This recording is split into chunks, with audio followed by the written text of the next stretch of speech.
James, you started out as a video blogger on YouTube, and you now work for the Politico, one of the most read Beltway publications about politics. What's that transition been like from YouTube dorm room vlogger to Politico web video star? It was an interesting transition.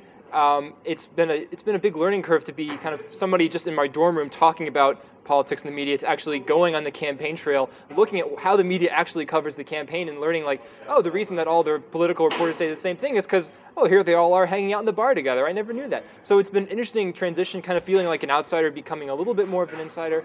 But what I try and do at Politico is just make fun of everybody. And so the ethos of outsider, I think, continues, and it's more fun that way. You do work for a publication that might be considered part of the mainstream media. Yeah. Do you think the mainstream media is doing a good job of covering this election?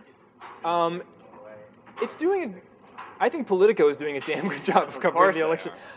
Is it doing a good job? I don't know. I mean, if you look at the ratings, yeah, I think cable news is doing great this year. People are really interested in the election, and they're giving people the news that they want. Now, whether or not they're giving them the news that they need is another question. But my personal responsibility, I feel like I'm part of the group that wants to give people what they want, because I want people to watch what I'm doing. And so, by that standard, at least, it's succeeding. May not be good for a democracy, but it's great for business. Is the internet changing politics in a way that actually informs and educates people to a greater extent, or is it just highlighting the circus that we call American politics and playing on the dramas that we're seeing unfold there? I think there are glimmers of hope that it is changing the way that people view politics for the better. I've had people tell me that they were interested in politics because of my videos, which is something I never expected or aimed for, but it was kind of cool that it happened.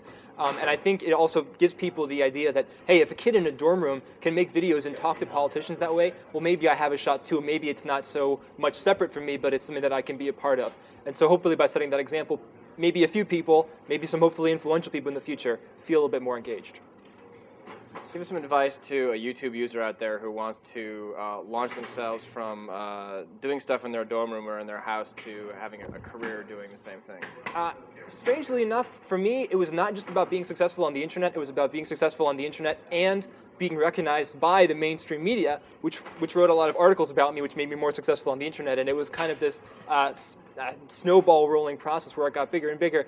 And so I think basically if you have something to talk about that you can get the mainstream interested in as well, you can leverage your popularity on YouTube. You don't have to be the most popular person on YouTube. I sure wasn't, but I did have something to say that the mainstream cared about, and that's how I got more in the public eye. So it was a glorious combination of all media led me to this chair.